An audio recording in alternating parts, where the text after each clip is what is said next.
Hello, good morning to all my dear student. I hope you all are doing good and staying at home and studying also. So, I would like to welcome you all in my online class. So, the topic which I have selected for today is chapter number 3, and the topic is the name of the chapter is Fiber to Fabric. Okay, so in this chapter, we will study about all about fibers. Okay. Okay, in this slide, as you can see that the topic which is to be covered are fibers. We will be studying about animal fibers like wool and silk, and animals that yield wool, fibers to wool, processing fibers into wools. We'll also learn about silk, the life history of a silk moth and how the rearing of silk, उसको processing जहरू कसरी हुन्छ भनेर, right? Okay, so before I begin, let's have a look at this flow chart which I have prepared. Okay, यसमा चाहिँ के भन्दैछ, we have already discussed and we have already studied in our previous class, that is class 6 मा you all have studied about fiber, isn't it? हामीले fiber को बारेमा पढेको थियौ, what are natural, what are man made या त manufactured fibers हरु हैन. अनि त्यहाँदेखि we also studied about plant fibers, that is cotton and jute, in our previous class. Okay, so in this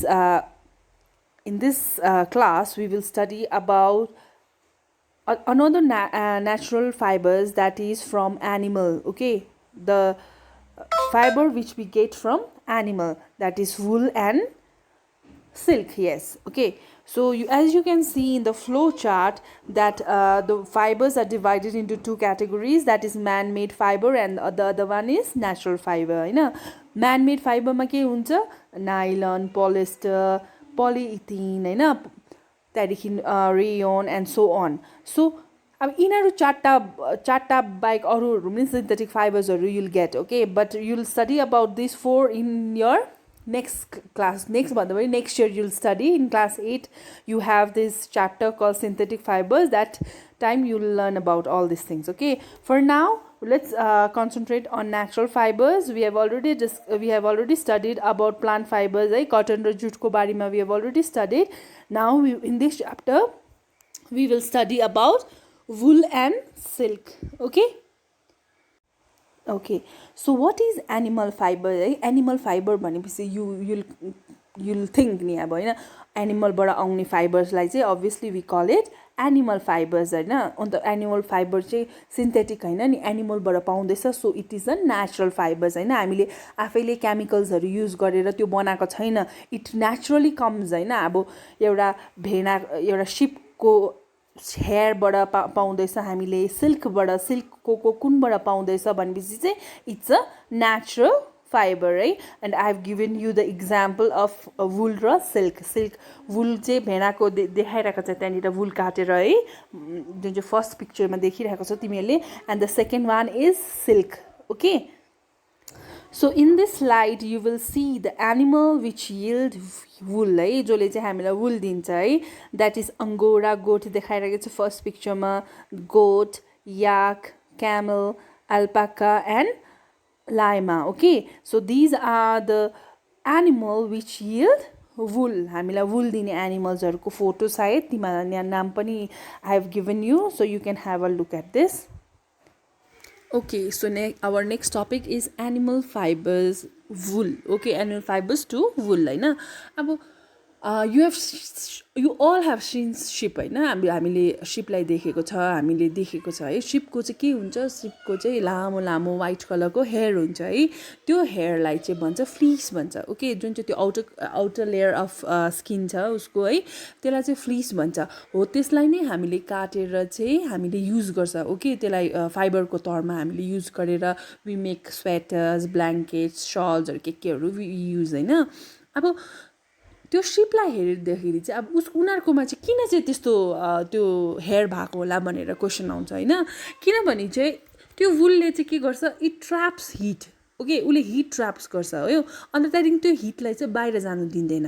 okay, that's the reason. जहाँनिर जाडो चिसो जग्गातिर चाहिँ उनीहरूको त्यो केसले गर्दाखेरि है, त्यो हेयरले गर्दाखेरि चाहिँ उनीहरूलाई they it protects them from cold, जाडो जग्गादेखि चिसोदेखि उनीहरूलाई बचाउँछ। ओके, अन्त त्यही अब त्यही फ्लिसलाई फाइबर्सलाई युज गरेर चाहिँ you'll get पश्मिनाको सल्सहरू भन्छ नि हामीले, जुन चाहिँ कश्मीरी गोठबाट निकाल्छ उनीहरूले। ओके, कश्मीरी गोठको चाहिँ त्यो फाइबर जुन चाहिँ हुन्छ त्यो भेरी सफ्ट हुन्छ, अन्त जुन चाहिँ त्यो फाइबर्सबाट निकालेर चाहिँ यिनीहरूले सल्सहरू बनाउँछ, विच इज भेरी एक्सपेन्सिभ सल्सहरू आउँछ होइन, त्यो चाहिँ रियल वुलहरू हुन्छ। ओके, अब त्यो अब फेरि अहिले त युल गेट सिन्थेटिक टाइपकोहरू पनि पाउँछ, but here I am talking about real wool. Okay, जुन चाहिँ एनिमलबाट पाएको है। अन्त जस्तो त्यो अघि लामा एल्पाकाहरू भन्नेहरू चाहिँ अमेरिकाजहरूतिर पाउँछ। ओके, त्यो वुल, त्यो टाइपको वुल, अन्त स्वेटर्सहरू केहरू उनीहरूले बनाउँछ। अन्त अब जुन चाहिँ अङ्गोराहरूको बारेमा अघि हामीले पढ्यो एनिमल यिल्डिङ वुडमा है, त्यो पनि कश्मीरकै हुन्छ। अब के त्यहाँबाट ब्ल्याङ्केट्सहरू केहरू निकाल्छ है, बनाउँछ त्यस्तो खालको तातो तातो लुगाहरू बनाउँछ, किनभने यसले विन्टरमा हामीलाई हेल्प गरोस् भनेर। Okay, so I hope you all understood यो एनिमल फाइबरकोबाट चाहिँ कसरी वुल निकाल्दो रहेछ भनेर। Okay, processing fibres into wool. We cannot use fibers obtained from sheep directly for making sweaters है, सल्सहरू बनाउन लागि डाइरेक्टली युज गर्नु सक्दैन है। इन्स्टेड अब यसमा चाहिँ एउटा प्रोसेस छ क्या, त step wise. Okay, so in this lesson in this topic will learn about कसरी चाहिँ प्रोसेस गर्दो रहेछ भनेर। ओके, अब फर्स्ट स्टेपमा चाहिँ के हुन्छ भन्दा सेयरिङ हुन्छ। ओके, जहाँनिर चाहिँ एउटा लेयर अफ हेयर छ है, जुन चाहिँ क्रिपमा हुन्छ त्यसलाई चाहिँ के भन्छ, फ्लिस भन्छ। ओके, अन्त सेयरिङ भनेको चाहिँ जब त्यो हामीले त्यो भेडाकोबाट चाहिँ त्यो वुल निकाल्छ, त्यो हेयर निकाल्छ, त्यो प्रोसेसलाई चाहिँ सेयरिङ भनेर भन्छ। ओके, अन्त त्यसको लागि चाहिँ अब एउटा टुल्स हुन्छ, अब त्यो बार्बरको जस्तो त्यो टुल्सहरूले चाहिँ उनीहरूले निकाल्छ। ओके, अन्त सेयरिङले चाहिँ त्यस्तो अब एनिमललाई दुख्दैन। ओके, किनभने चाहिँ अब जस्तै गरेर हामीले केस काट्दाखेरि हामीलाई दुख्दैन, त्यस्तै गरेर भेडाको वुल निकाल्दाखेरि चाहिँ उसलाई दुख्दैन। ओके, अब तर चाहिँ एउटा कुरा चाहिँ छ, किनभने चाहिँ अब यो उसलाई पनि चाहियो नि वुल, किनभने विन्टर्समा त जाडो हुन्छ होइन, चिसो हुन्छ। तर अगर हामीले उसकोबाट सबै जुन चाहिँ हेयरहरू निकालिदियो भने चाहिँ हाउ विल हि सर्भाइभ होइन, ऊ सर्भाइभ गर्नु साह्रो पर्छ। त्यही कारणले गर्दा चाहिँ we usually do this during summer time. Okay, summer टाइममा काट्छ, सो द्याट अब वेदर हट हुन्छ, अन्त काट्दा पनि केही फरक पर्दैन उसलाई। ओके, सो अब नभए चिसोमा काटेर त चिसोमा काट्दाखेरि त उनीहरूलाई फेरि उयो हुन्छ नि त, डर हुन्छ नि त अब है उनीहरूलाई चिसो हुने। ओके, अन्त त्यहाँदेखि by the time winter comes त्यति बेलासम्म उनीहरूको हेयर ब्याक भइसकेको हुन्छ। ओके, सो सेयरिङको बादमा के हुन्छ भन्नु त, स्केरिङको बादमा स्काउरिङ हुन्छ। ओके, अब जुन चाहिँ त्यो केस काटेर निकालिसकेको छ नि है, त्यसमा तर अब कति मैला धुलो ग्रिसहरू हुन्छ नि त, अब त्यसलाई चाहिँ निकाल्नु पऱ्यो नि त, त्यो मैलाहरू निकाल्नु पऱ्यो नि होइन।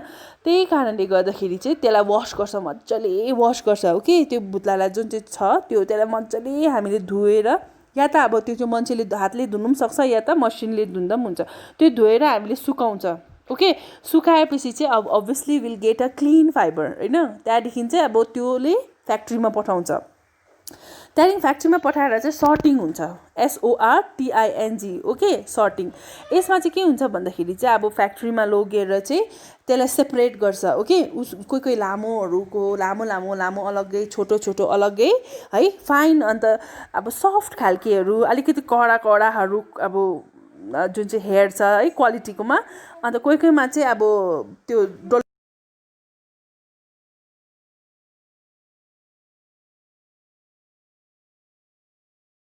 त्यो depend on the quality of wool ल। त्यसको बादमा चाहिँ के हुन्छ, डाइङ गर्छ। ओके, डाइङमा चाहिँ के हुन्छ भन्दाखेरि चाहिँ अब कलर गर्छ त्यसलाई। अब नेचुरली फाइबर कस्तो हुन्छ, वाइट या त ब्राउन या त ब्ल्याक हुनसक्छ होइन। अब तर हामीले स्वेटर्सहरू तिनवटा कलरमा मात्रै पाउँदैन नि, डिफ्रेन्ट भेराइटिज कलरमा पाउँछ होइन। अन्त त्यही कारणले गर्दाखेरि चाहिँ डाई गरेको बादमा चाहिँ अब त्यसलाई स्ट्रेट गर्छ, कोम गर्छ, रोल गर्छ। अन्त त्यसलाई चाहिँ रोल गरेर के बनाउँछ हामीले, यानमा बनाउँछ। ओके, अन्त अब त्यो फाइबर्सहरू चाहिँ जुन चाहिँ लामो फाइबर्सहरू छ, त्यो फाइबर्सहरूलाई चाहिँ स्वेटर्स बनाउँछ। ओके, त्यो छोटो फाइबर्स जुन चाहिँ छ त्यसलाई चाहिँ वुलन क्लोथ्सहरूमा हामीले कन्भर्ट गर्छ। ओके, बनाउँछ त्यसको बारेमा। Okay, so I hope you all understood about the processing of wool and how it is done. Okay, so first part ma we have studied about wool. Now we will study about silk. Silk kusuri huncha. Okay, so silk fibers are also animal fiber like wool. यो silk पनि एउटा silkworm बाट हुन्छ है. Silkworm ले चाहिँ spin गरेर चाहिँ cocoon मा चाहिँ cocoon बाट चाहिँ हामीले यो silk पाउँछ. ओके, अन्त द प्रोसेस जुन चाहिँ अब जुन चाहिँ मा चाहिँ एउटा silkworm लाई युज गरेर चाहिँ हामीले silk पाउँछ, त्यो प्रोसेसलाई चाहिँ हामीले सेरिकल्चर भनेर रेफर गर्छ. Okay okay, now let's study our next slide.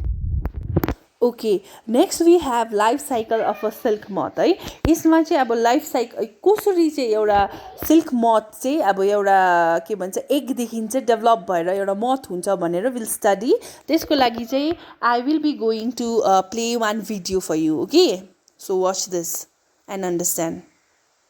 The life cycle of a silkworm begins with the laying of a microscopic egg and ends with the emergence of a beautiful moth. Let's look at the different stages in the life cycle of a silkworm.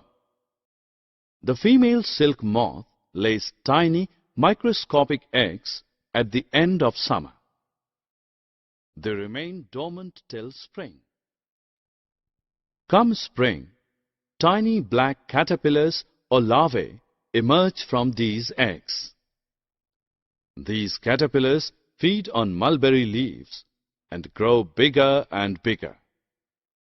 Then they spin a protective cocoon of silk threads around themselves. These cocoons are white or golden in color. Inside the cocoon, the caterpillars change into pupa. As long as the caterpillars pupate, they do not eat. After 2 or 3 weeks, beautiful silk moths emerge from the cocoons. So okay, after watching the video, I hope you all understood what is the life cycle of a silkworm kusuri, how it is done. I hope you all understood. And here I have given you the definitions of rearing of silk, processing of a silk, and reeling of silk. Please go through it. All right.